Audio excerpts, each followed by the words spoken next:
My true story from Portland, Oregon. When I was 8 years old, my mother's boyfriend began systematically abusing me. When I finally found the courage to tell her the truth at 13, she threw me out of the house and chose him over me. For 45 years, I carried that betrayal. I survived homelessness, built a career helping other trauma survivors, and raised a family of my own.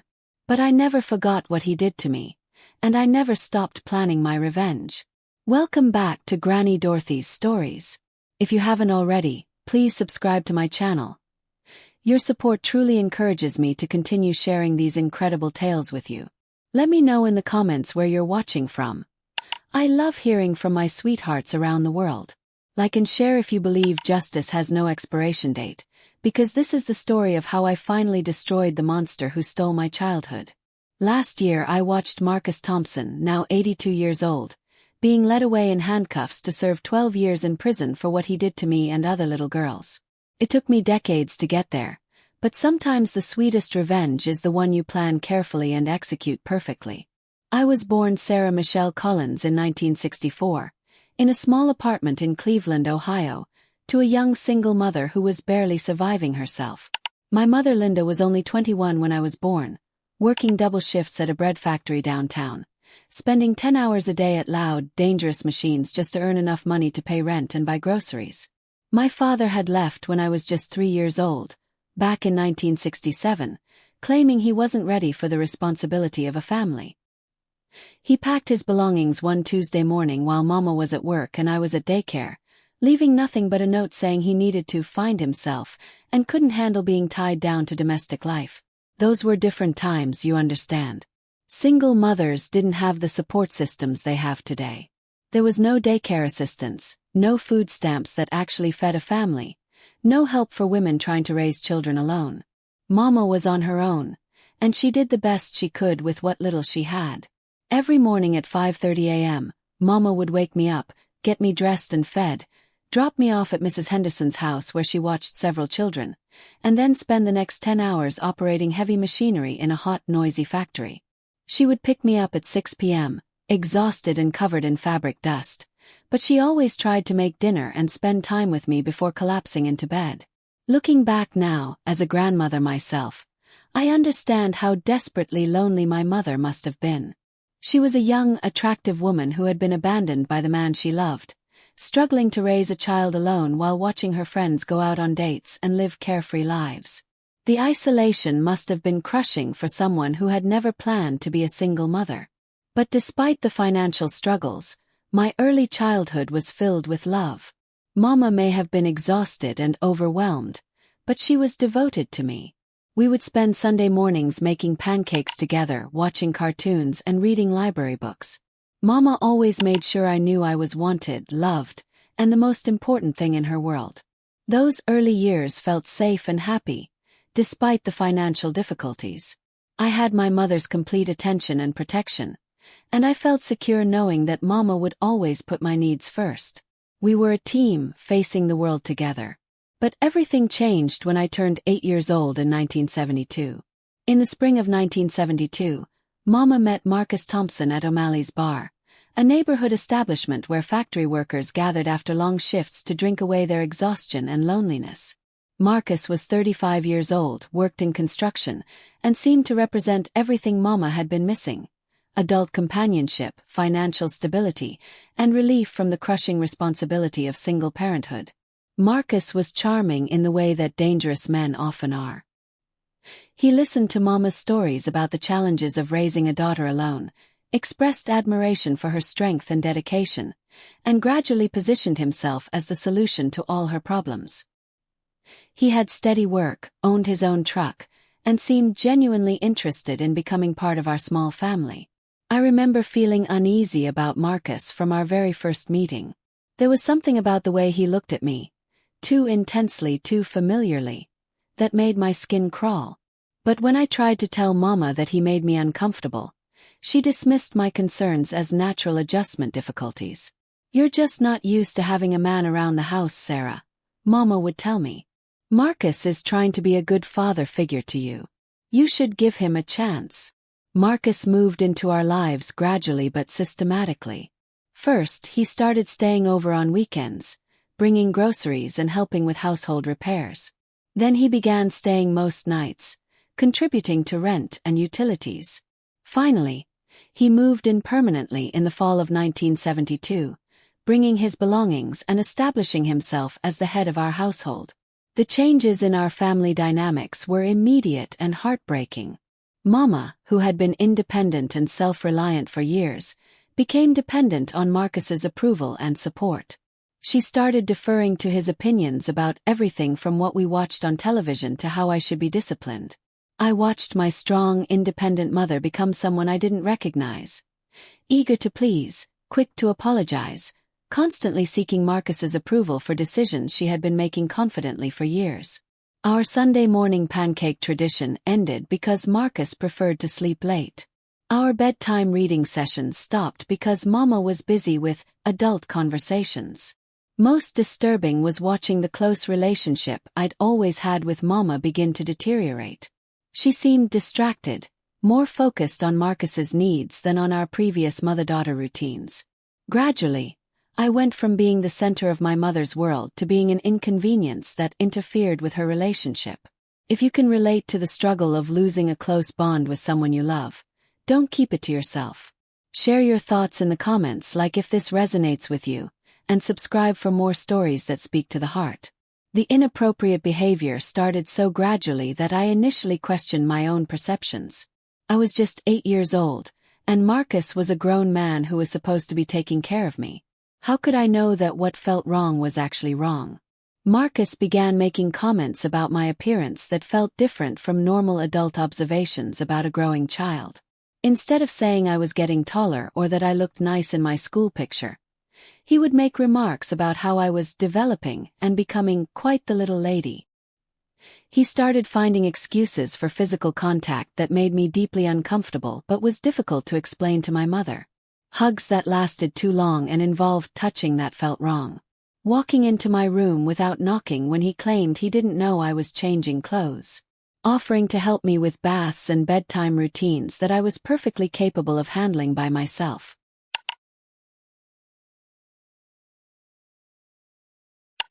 When I tried to tell Mama that Marcus made me feel uncomfortable, her responses were always dismissive and sometimes angry. "You're being dramatic, Sarah. Marcus is just trying to help because I work so much. You should be grateful to have someone who cares about you like a real father would."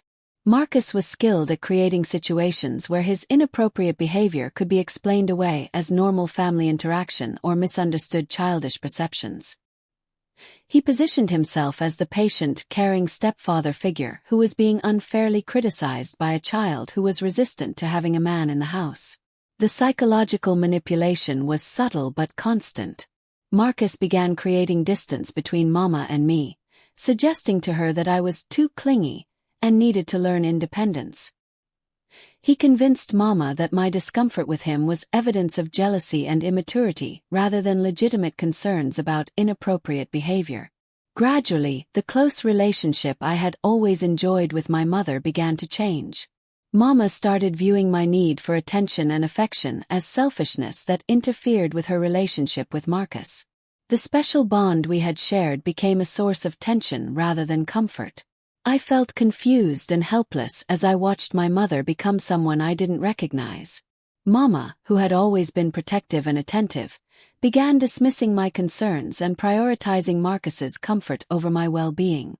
If you've ever felt that something was wrong but couldn't quite name it, if adults dismissed your instincts as childish imagination, you'll understand the confusion and helplessness that was building in my young mind. Those instincts were real, and I deserved to be heard and protected. It was a Saturday morning in March of 1973. I remember the date because it was the day my childhood officially ended. Mama had been called in for an emergency double shift at the factory. A broken machine meant they needed extra workers to meet their production deadlines. She kissed me goodbye and reminded Marcus to make sure I did my homework and had lunch. I remember feeling sick to my stomach as I watched Mama leave for work. Over the previous months, I had begun to dread being alone with Marcus, though I couldn't fully explain why to myself. There was something about the way he looked at me when Mama wasn't around, something about the comments he made and the boundaries he seemed to push that made me deeply uncomfortable. That Saturday morning, Marcus stopped pretending to be the caring stepfather figure that he performed when Mama was present. I can't tell you all the details of what happened that day because some memories are too painful to relive, even after all these years. But I can tell you that from that moment forward, I understood that I was completely alone and unprotected in my own home. From that day forward, weekends and evenings when Mama worked became times of systematic abuse and terror for me. Marcus created a system of threats, manipulation, and psychological control that kept me silent while he violated every boundary a child should have. The abuse wasn't just physical. It was a comprehensive assault on my sense of safety, reality, and worth. Marcus convinced me that what was happening was normal in families, that all stepfathers had special relationships with their stepdaughters, and that I was lucky to receive such attention and affection. But perhaps more damaging than the abuse itself was Marcus's systematic destruction of my relationship with my mother. He convinced Mama that I was a jealous, manipulative child who resented her happiness and would do anything to destroy their relationship. If you've ever faced manipulation or emotional abuse, you're not alone. Share your story in the comments if you can relate, and subscribe for more content that explores the hidden truths behind these painful experiences. Let's raise awareness together and support those who need to hear they're not alone. Marcus was a master manipulator in ways that I wouldn't fully understand until I became a therapist myself decades later. He created a system where I believed that speaking the truth would destroy my mother's happiness and leave both of us homeless and abandoned. He told me that Mama was finally happy for the first time since my father had left, and that if I said anything about our special relationship, I would be responsible for breaking apart our family. He convinced me that Mama was financially dependent on him and would be devastated if he left. Marcus also systematically destroyed my ability to trust my own perceptions. He told me that my discomfort was evidence of my immaturity, that I was misunderstanding normal family affection, and that my resistance to his care showed how damaged I was by not having a father figure in my early years. The threats about what would happen if I ever told anyone were constant and terrifying. Marcus reminded me that everyone saw him as the devoted stepfather who had taken on the responsibility of another man's child, and who would believe a troubled little girl over a respected adult. He told me that if I ever spoke up, he would tell Mama that I had been the one initiating inappropriate contact, that I was a disturbed child who was making up stories for attention. He convinced me that my mother would never forgive me for destroying our family's stability. The weight of carrying these secrets while trying to maintain normal relationships at school and with my mother became overwhelming for an 8-year-old child.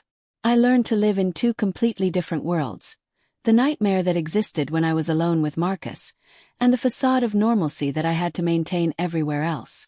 I believed I was protecting my mother from having to choose between her boyfriend and her daughter, never understanding that no real mother should ever put a child in that position. The burden of this perceived responsibility was crushing for someone so young. I believed I was protecting my mother from an impossible choice. How could a child know that no real mother should ever force a daughter to carry such a burden? If you've ever felt responsible for protecting adults from their own poor choices, you understand the weight I was carrying. If you've ever felt the weight of protecting loved ones from their own choices, you know how heavy that burden can be. Share your thoughts in the comments if this resonates with you, and don't forget to subscribe for more stories that bring light to difficult experiences. From age 8 to 13, I endured systematic abuse that continued and escalated under the cover of what appeared to be a normal family life. Marcus was careful, strategic, and calculating in his approach, always ensuring that evidence was minimal and that my emotional dependence on keeping the secret remained strong. During this period, Mama became increasingly dependent on Marcus both financially and emotionally. She praised him constantly for putting up with what she saw as a difficult, moody child, never questioning why her once happy daughter had become so withdrawn and troubled. The impact on my development was devastating. My grades, which had always been good, began to suffer as I struggled to concentrate on schoolwork while carrying the burden of what was happening at home. Sleep became elusive, plagued by nightmares and anxiety about when I would next be left alone with Marcus.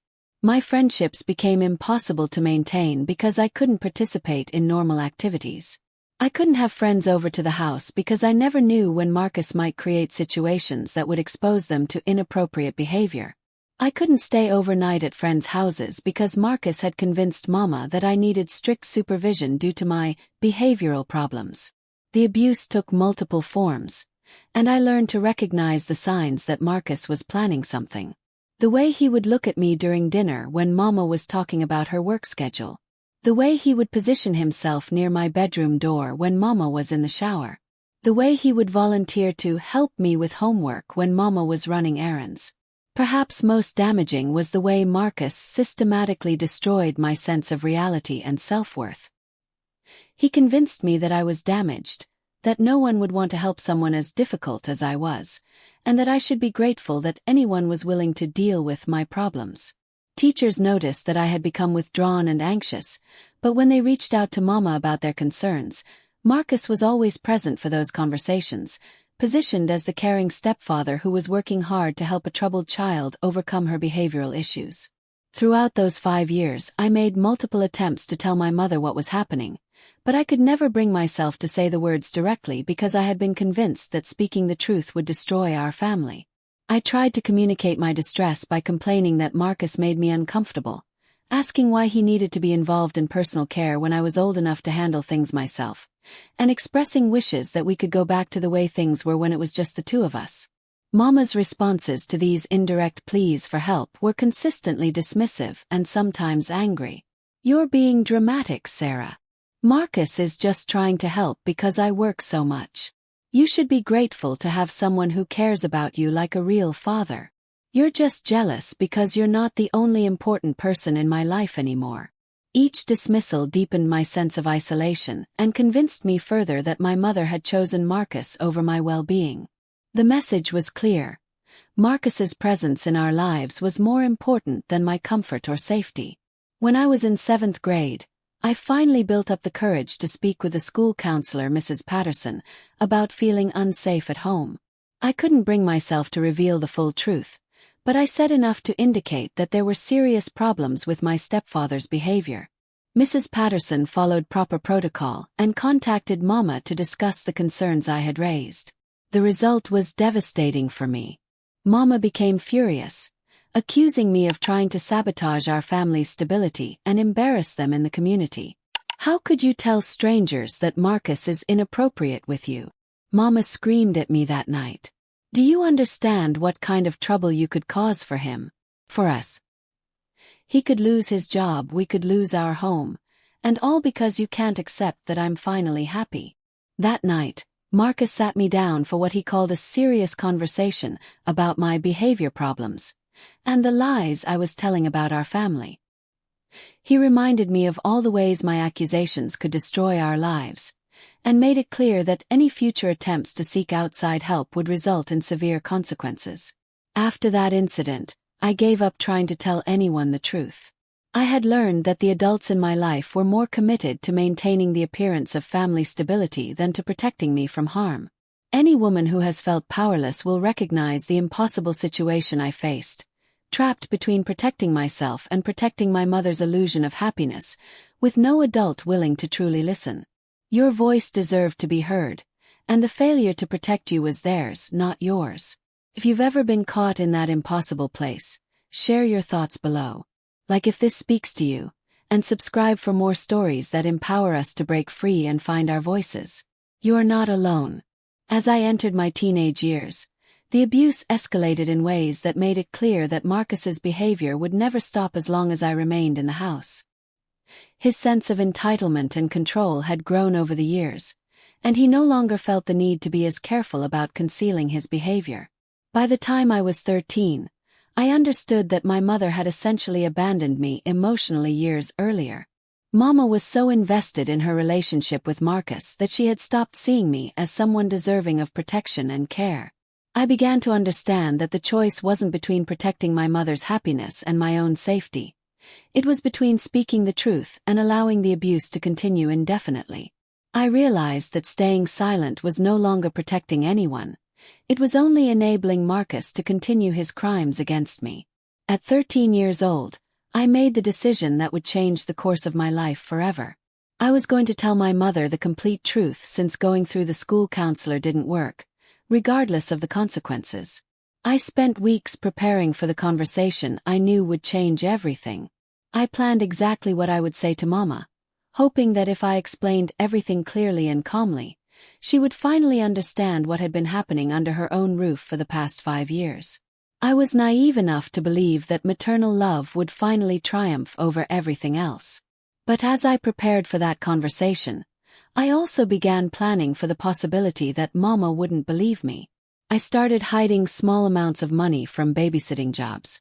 I identified which of my belongings were most important to me. I even researched where homeless teenagers could go for help, just in case. Sometimes when we think all hope is lost, we find strength we never knew we had. The human spirit has an amazing capacity to fight for survival, even when the cost seems unbearable. That strength was growing inside me, preparing me for what I had to do. In November of 1978, when I was 13 years old, I finally found the courage to tell my mother everything. I had been carrying the weight of Marcus's crimes for 5 years, and I couldn't bear the burden any longer. I chose a Sunday evening when Marcus was out drinking with his construction crew friends. Mama was in the living room watching The Waltons on television, and I knew this might be my only opportunity to speak privately with her. My heart was pounding as I sat down on the couch next to her and said the words I had been rehearsing for weeks. Mama, I need to tell you something really important about Marcus, and I need you to listen to me completely before you say anything. Mama looked annoyed at being interrupted during her favorite show, but she muted the television and turned to face me with obvious impatience. What is it, Sarah? And this better be important because I've had a long day at work. I took a deep breath and began telling my mother everything. 5 years of systematic abuse, manipulation, threats, and violations. I explained how Marcus had been careful to abuse me only when she was at work, how he had convinced me that speaking up would destroy our family, and how he had systematically isolated me from any potential sources of help. I expected a shock. I expected horror. I expected protective anger and immediate action to ensure my safety. I expected my mother to finally become the protector that I had been desperately needing for years. Instead, Mama's face grew cold and angry as I spoke. The longer I talked, the more defensive she became, and by the time I finished my account, she was furious. Not at Marcus but at me. I can't believe you would make up such horrible lies about Marcus, she said, her voice shaking with anger rather than concern. He has been nothing but good to us. He works hard to support this family. He's never laid a hand on you in anger, and this is how you repay his kindness. I stared at my mother in disbelief. I had expected many possible responses, but I had never imagined that she would simply refuse to believe me. Mama, I'm not lying. Why would I make up something like this? Please, you have to believe me. But Mama wasn't listening. Years of emotional dependence on Marcus and financial fear had made her incapable of processing information that threatened the stability he provided. Instead of protecting her daughter, she chose to protect her own illusion of security. You're jealous, she continued, her voice becoming more hostile. You've always been jealous of my relationship with Marcus because you want me all to yourself. You can't stand that I'm finally happy and have someone who takes care of me. Mama accused me of being manipulative and vindictive, of fabricating stories to destroy the first stable relationship she had experienced since becoming a single mother. She refused to consider that Marcus could be capable of the behavior I described, insisting that I was lying to get attention. Marcus has told me how difficult you've become, how you've been acting out and causing problems, she said. He warned me that you might try something like this because you resent having a man in the house who doesn't let you get away with everything. I realized with horror that Marcus had been preparing for this moment for years, planting seeds of doubt about my credibility and positioning himself as the long-suffering stepfather dealing with a troubled, manipulative teenager. The conversation continued for over an hour, with me desperately trying to convince my mother of the truth while she became increasingly angry and defensive. Finally, she delivered the ultimatum that would haunt me for the rest of my life. You have a choice, Sarah. You can apologize to Marcus for making these disgusting accusations, promise me that you'll never spread such lies again, and we can try to move forward as a family. Or you can pack your things and get out of my house tonight." I stared at my mother in complete shock. She was forcing me to choose between truth and shelter, between my safety and my home.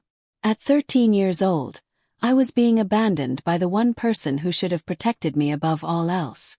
Despite being terrified of homelessness and abandonment, despite having nowhere to go and no resources to survive on my own, I made the decision that would define the rest of my life.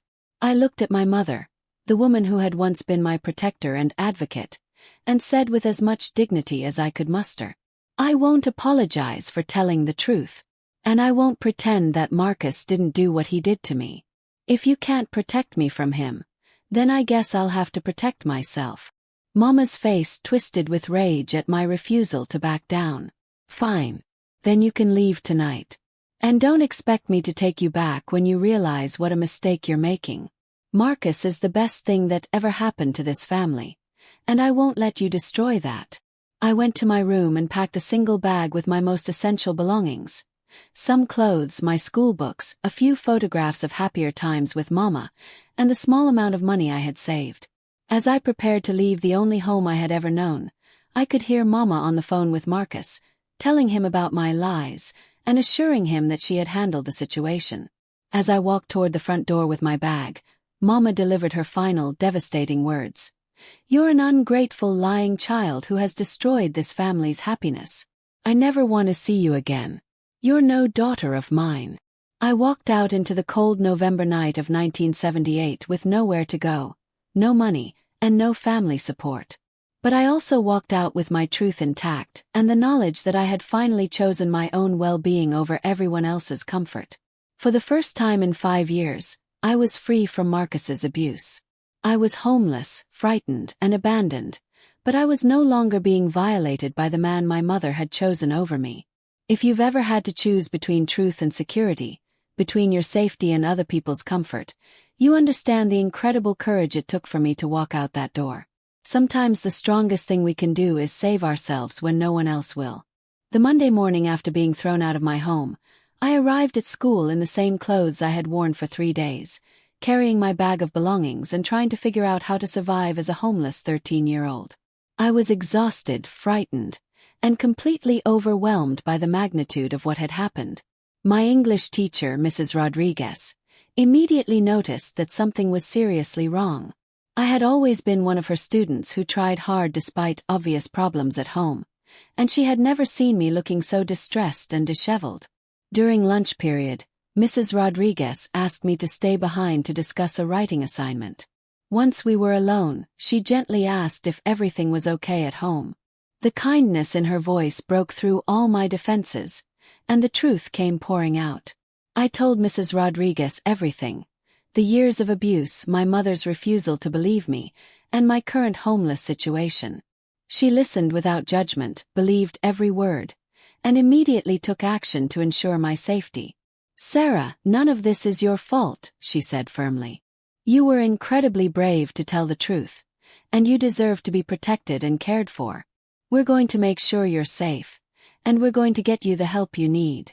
Mrs. Rodriguez contacted Child Protective Services that afternoon, and within hours, a social worker arrived at the school to interview me and begin the process of emergency placement.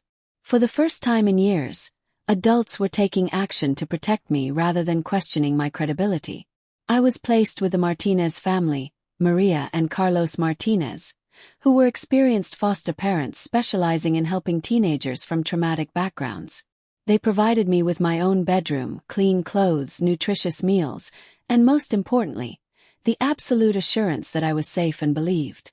Within a week of my placement, I began working with Dr. Jennifer Shaw, a therapist who specialized in childhood trauma. Dr. Shaw was the first mental health professional to help me understand that none of the abuse had been my fault and that my mother's failure to protect me was her failing, not mine. The therapy sessions were difficult because I had been conditioned for years to believe that I was somehow responsible for what had happened to me. Marcus's psychological manipulation had been so thorough that I struggled to accept that I had been the victim rather than a willing participant. But gradually, with Dr. Shaw's help, I began to understand the dynamics of grooming, manipulation, and family-based abuse. I learned that what Marcus had done to me was criminal, that my mother's response was evidence of her own dysfunction, and that I deserved protection and care. With stable housing and emotional support, my academic performance improved dramatically. I discovered that I had always been intelligent and capable. The behavioral problems that teachers had noted were symptoms of trauma, not evidence of character defects. I became passionate about psychology and social work, motivated by my desire to help other children who had been failed by the adults who should have protected them. The Martinez family supported my educational goals and helped me apply for scholarships and financial aid. I graduated from high school with honors and earned a full scholarship to Portland State University, where I studied social work with a focus on childhood trauma. My personal experience gave me insights into trauma recovery that couldn't be learned from textbooks alone. After completing my master's degree, I was hired by a non-profit organization that provided counseling services to children and families affected by abuse. My caseload consisted primarily of children who had been removed from abusive homes and teenagers who were aging out of the foster care system. My approach to therapy was informed by my lived experience as a survivor. I understood the importance of believing clients unconditionally, of validating their experiences, and of helping them understand that survival was evidence of strength, not weakness. Within 10 years, I had developed such a strong reputation for my work with trauma survivors that I opened my own private practice. My office became known throughout Portland as a safe space where survivors could heal without judgment. At 32, I met David Chen, a teacher who was drawn to my compassion, intelligence, and strength. David understood my history and supported my continued healing journey. He was everything that the men in my childhood had not been: respectful, protective without being controlling, and absolutely committed to my well-being. We married in 1996, with Maria and Carlos Martinez walking me down the aisle as my chosen parents. We now have 2 adult children who are raising their own families, and I have 4 grandchildren who will never know what it feels like to be unprotected. With stable housing and emotional support, I discovered strengths I never knew I had. Sometimes we need safe spaces and believing adults to show us who we really are underneath the trauma. Your healing is possible too. For 40 years, I carried the knowledge of what Marcus Thompson had done to me, and I had built a successful life despite his attempts to destroy me. But I never forgot, and I never stopped watching for the right opportunity to make him pay for his crimes. In 2018, when I was 54 years old and preparing for retirement from my counseling practice, I decided it was time to pursue the justice that had been denied to me as a child. I had spent decades helping other survivors navigate the legal system, and I knew exactly how to build a case against Marcus. The first step was finding him. Marcus was now 81 years old, living in a rundown apartment in Akron, Ohio, surviving on Social Security and a small pension from his construction work. He had never married after my mother died of liver failure in 2003, and he had no children or close relationships. I hired a private investigator to gather information about Marcus's life over the past 40 years. What we discovered was both satisfying and horrifying. Marcus had a pattern of seeking out single mothers with young daughters, and there were at least 3 other families where suspicious circumstances suggested he had continued his predatory behavior. Working with my attorney and the private investigator, we identified 2 other women who had experienced similar abuse from Marcus during their childhoods. Jennifer Walsh, now 45, had been abused by Marcus when her mother dated him in the 1980s. Angela Martinez, now 38, had endured his abuse in the 1990s when Marcus was involved with her mother. Both women had tried to tell their mothers what was happening, and both had been disbelieved and blamed for causing problems in their families. Neither had ever reported the abuse to authorities because they had been convinced that no one would believe them. As a licensed clinical social worker with decades of experience in trauma therapy, I understood exactly how to help Jennifer and Angela prepare their testimony and gather corroborating evidence for our case against Marcus. I spent months working with both women, helping them recover memories, process their trauma, and develop the emotional strength necessary to confront their abuser in court. Together, we compiled detailed accounts of Marcus's methods, his pattern of targeting vulnerable families, and the systematic way he groomed and abused children.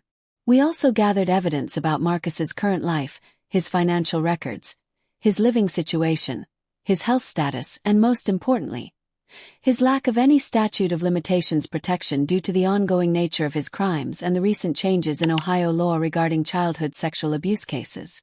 In 2019, I contacted the prosecutor's office in Summit County, Ohio, where Marcus was living.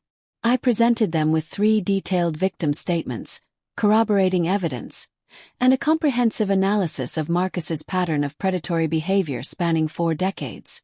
The prosecutor, Lisa Williams, was impressed by the thoroughness of our case and the credibility of our evidence. She agreed to pursue charges against Marcus for aggravated sexual abuse of children, child endangerment, and multiple counts of rape that had occurred when we were minors. On a cold morning in January 2020, I had the satisfaction of watching Marcus Thompson be arrested at his apartment by Summit County Sheriff's deputies. I wasn't there in person, but the private investigator I had hired filmed the entire arrest, and I watched it dozens of times over the following weeks. Marcus, now 82 years old and frail, was completely shocked by his arrest. He had spent 40 years believing he had gotten away with his crimes, thinking that his victims would never find the courage or resources to pursue justice against him.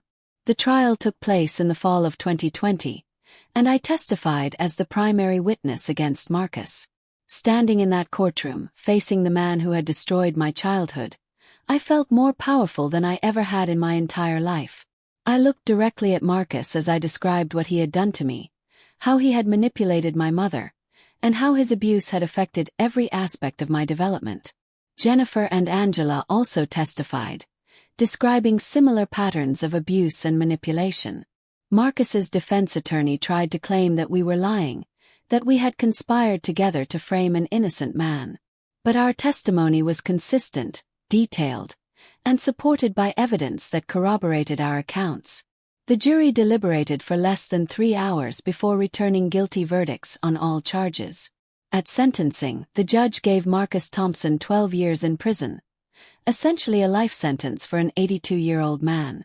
But more importantly, the judge allowed each of us to make victim impact statements that detailed the lifelong impact of Marcus's crimes. I stood before the court and told Marcus exactly what I thought of him. "You tried to destroy me when I was just a child, but you failed. I survived your abuse. I thrived despite your attempts to break me. And I spent my career helping other survivors heal from trauma caused by predators like you. You thought you had gotten away with your crimes, but I never forgot, and I never stopped planning to make you pay for what you did. I hope you spend every day of your remaining life in prison thinking about the children you hurt and the justice you finally faced." Marcus looked old, frail, and completely defeated as he was led away in handcuffs. The man who had once seemed so powerful and intimidating was revealed to be nothing more than a pathetic criminal who had finally been held accountable for his actions. Today, I'm 60 years old, a proud grandmother, and a woman who can say with complete satisfaction that justice was finally served. Marcus Thompson will die in prison, and the 3 of us who survived his abuse have found peace knowing that he can never hurt another child. Sometimes justice takes decades to arrive, but it's worth the wait when you finally get to watch your abuser face the consequences of their crimes. No matter how long it takes, no matter how old you get, it's never too late to pursue the justice you deserve. Like, share and subscribe for more powerful stories like this. My story reminds us that survival is the first victory, healing is the second victory, and justice, even when it comes late, is the ultimate triumph over those who tried to destroy us. If this story resonates with your own experience, please know that you are not alone, that your truth matters, and that justice is always possible for those who refuse to give up. See you in our next one.